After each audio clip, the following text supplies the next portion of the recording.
Saya senang ketika ngeliat antum penasaran, saya senang. Misi saya berhasil berarti. Nah, iya, supir taksi. Kenapa enggak? Assalamualaikum warahmatullahi wabarakatuh. Waalaikumsalam warahmatullahi wabarakatuh. Ustadz, saya mau bertanya, saya baru saja mengenal kajian sunnah ini dan saya belum tahu banyak tentang Islam. Jadi saya mohon kiranya Ustadz meyakinkan saya bahwa kajian ini adalah kajian yang benar. Karena banyak orang-orang yang mengklaim sesat terhadap kelompok Islam yang ada saat ini. Assalamualaikum warahmatullahi wabarakatuh. Bagaimana kita melihat suatu kelompok itu sesat dan menyimpang, Ustadz? Terima kasih jazakallahu khair atas pertanyaannya. Pertanyaan yang bermanfaat. Kalau diminta untuk meyakinkan, mungkin Ustadz kita, Ustadz Elfi hafizahullah, mungkin lebih baik daripada saya. Hanya saja karena ini ditujukan kepada saya dan saya harap juga ditanyakan kembali ke kajian beliau hafizahullah. Yang pertama, kita tidak yang kita yakini, apa yang kita pelajari ini benar, tapi kita tidak mengklaim kita benar semuanya. Jadi yang saya ingatkan, yang kita bicarakan adalah pengajiannya atau metodenya, manhajnya, cara beragamanya, bukan pribadinya. Artinya pribadi saya dan kita semua itu tidak maksum, pasti jatuh ke dalam kesalahan dan bisa jadi suatu ketika kita jatuh ke dalam kesalahan fatal. Oleh karena itu firqatun najiyah atau pengajian yang benar, yang pertama, pengajian tersebut memiliki referensi yang jelas, ada rujukannya, dan rujukannya adalah Al-Quranul Karim dan hadis-hadis Nabi SAW yang sahihah. Setiap ilmu atau materi yang disampaikan itu ada dalilnya, bisa dicek di surat apa, ayat berapa, bisa dicek di hadis riwayat siapa, lalu bisa dicek kevaliditannya. Jadi Al-Quran dan hadis. Dan apabila berbicara hadis, hadisnya harus sahih, hadisnya valid, jangan hadis yang lemah atau palsu. Jadi, dan antum boleh cek loh, antum boleh tanya ke ustadznya, Pak Ustadz tadi Ustadz bilang demikian, dalilnya apa ya? Dan ustadz itu nggak akan marah, karena itu berpikir kritis. Dan beliau akan kasih tahu ini surat ini ayat sekian, hadisnya bisa dicek di Bukhari, bisa dicek di Sunan Abu Dawud, bisa dicek di Musnad Imam Ahmad dan sebagainya. Jadi pengajian itu harus ilmiah, ada referensi, ada rujukan. Jadi bisa dicek, bukan perenungan dari pemateri. Ada di kitab apa, penjelasannya di mana dan seterusnya. Yang kedua, Al-Quran dan hadis itu dipahami dengan pemahaman yang benar, pemahaman Rasulullah dan para sahabat, bukan pemahaman ustadz tertentu atau si pemateri atau kiai atau buya dan seterusnya, tanpa mengurangi rasa hormat kita. Tapi ayat dan hadis itu harus kita pahami dengan pemahaman Nabi dan para sahabat. Dan ini nasihat para ulama kok, bukan nasihat kita. Syekh Abdul Qadir Jailani, pernah dengar nama itu? Namanya harum tidak di Sumatera Barat? Harum. Beliau pernah berkata, memberikan nasihat dalam kitabnya Fathur Rabbani. Kitab Fathur Rabbani adalah kitab yang berisi nasihat-nasihat Syekh Abdul Qadir Jailani kepada murid-muridnya. Salah satu nasihat emas beliau mengatakan, alaikum bimadhabis salafis saleh, wajib atas kalian mengikuti salafus saleh. Itu Syekh Abdul Qadir Jailani. Itu Syekh Abdul Qadir Jailani mengatakan demikian. Kalian harus mengikuti jalannya salafus saleh. Siapa salafus saleh? Para sahabat. Jadi marilah ikut pemahaman mereka. Karena kalaupun ayatnya benar, hadisnya sahih, tapi kalau dipahami dengan pemahaman yang keliru, itu bisa menyimpang. Saya ingin bertanya, kita sekarang ada berapa di masjid ini? Kira-kira ada berapa? Kira-kira aja deh, nggak perlu dihitung satu-satu, nggak perlu angkat tangan atau berdiri. Ada berapa? 200? Bisa kurang? Oh, kok nawar? 200 lah, 200 orang. Kalau saya bertanya kalau ada yang bertanya kepada kita semua, tolong jelaskan tafsir surat An-Nas menurut pemahaman Anda. Kita semua ada 200 orang. Kira-kira yang lahir ada berapa tafsir? Kira-kira sama semua tidak? Tidak. Akan lahir 200 tafsir. Padahal ayatnya sama sama, ayatnya nggak berubah, qul a'udzu birabbin nas, tapi yang satu ke kanan, yang satu ke kiri, satu ke atas, satu ke bawah. Karena apa? Ditafsirkan dengan pemahaman masing-masing. Itulah kenapa Syekh Abdul Qadir Jailani mengatakan, alaikum bimadhhabis salafis saleh, wajib atas kalian mengikuti jalannya para sahabat, tafsirnya para sahabat, karena sahabat adalah murid-murid langsung dari Nabi SAW. Ini yang perlu kita camkan bersama-sama.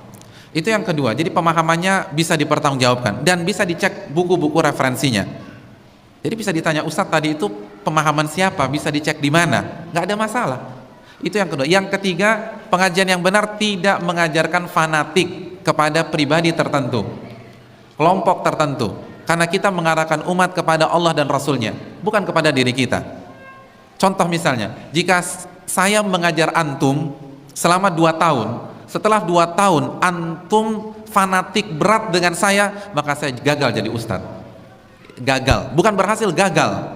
Kenapa? Karena ustadz yang baik atau pengajian yang baik harus mengarahkan umat kepada Rasulullah dan kepada Allah dan Rasulnya sallallahu alaihi wasallam, bukan kepada dirinya. Makanya Ibnu Muflih pernah mengatakan, la yanbaghi li alim an yahmilan nas ala madhhabihi. Enggak pantas seorang ulama menggiring manusia kepada pendapat pribadinya.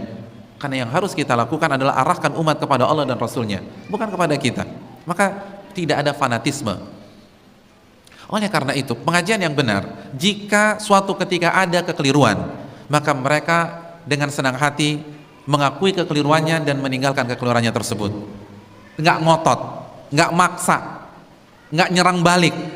Kenapa? Karena tujuannya mencari kebenaran, bukan pribadi, bukan kelompok, bukan sekte. Kita cari kebenaran di sini, bukan mengagungkan diri kita masing-masing. Oleh karena itu, kalau kita salah, sampaikan kesalahan kita apa dan kita rujuk kepada kebenaran tersebut. Abdullah bin Abbas pernah salah, dan salahnya fatal lagi, membolehkan riba fadl. Riba dihalalkan. Saya ingin tanya, kalau ada ustadz menghalalkan riba, besok antum mau duduk di kajiannya dia lagi nggak? Nggak mau, nih orang sesat Pak Ustadz. Abdullah bin Abbas pernah salah dengan kesalahan seperti itu. Lalu dinasihati oleh siapa? Abu Sa'id Al-Khudri radhiyallahu ta'ala an. Dijelaskan dalil-dalil tentang haramnya riba fadl. Apa yang terjadi? Ibnu Abbas mengatakan, jazakallahu ya Aba Sa'idil jannah. Wahai Abu Sa'id, semoga Allah memberikan kamu surga. Qad dzakartani amran kuntu nasitu. Engkau telah mengingatkan diriku sesuatu yang sebelumnya aku nggak tahu, atau mungkin aku tahu tapi aku lupa.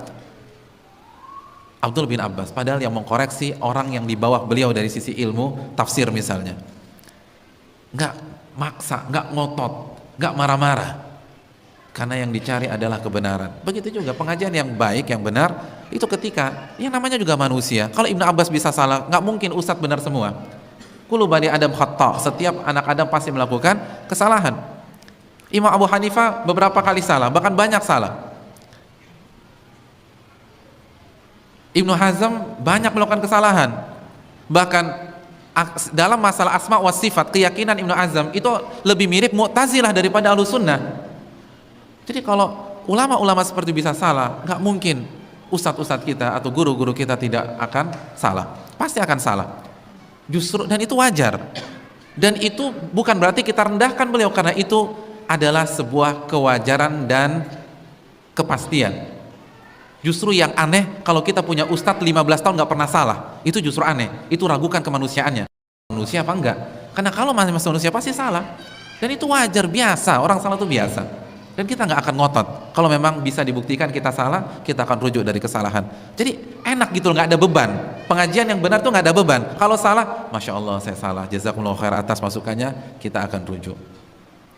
Kan begitu. Abu Hasan Asy'ari rujuk dari Mu'tazilah, dan beliau tanggalkan bajunya sebagai simbol beliau rujuk dari Mu'tazilah. Itu baru yang benar. Lalu setelah itu beliau meyakini keyakinan yang diyakini oleh Imam Ahmad bin Hanbal, sebagaimana dalam kitab beliau Al-Ibanah. Jadi pengajian yang benar simpel, tidak menggiring jamaah, tidak mendoktrin sepihak jamaah, hanya bicara qala Allah, qala Rasul dengan pemahaman yang benar. Dan kalau ternyata ada kegelinciran karena kita sama-sama manusia, kita dengan senang hati menanggalkan kesalahan tersebut, dan kita tidak mendidik umat fanatik kepada pengajian kita. Imam Syafi'i mengatakan, idza khalafa qawli qala Rasul fadribu biqawli ardal haid. Apabila pendapatku bertentangan dengan sunnah Nabi, maka buanglah pendapatku ke tembok. Imam Ahmad mengatakan, la tuqalliduni, janganlah kalian taklid buta kepada diriku. Jadi kita tidak mengajak fanatik kepada diri kita. Fanatiklah kepada Nabi Shallallahu Alaihi Wasallam, itu saja. Dan ingin tahu sekte yang sebaliknya, ya balikkan kriteria tersebut. Tidak pakai dalil. Kalau ada hadisnya ternyata hadisnya nggak valid atau pemahamannya tidak sesuai dengan pemahaman Rasulullah dan para sahabat, pemahamannya pemahaman pribadi, fanatik ke kelompok tertentu, ke individu tertentu, tidak mau menerima kebenaran dan seterusnya. Dan juga jangan lupa kelompok yang benar menjunjung tinggi akhlak yang mulia, dan ini juga penting. Wallahu ta'ala bishawab.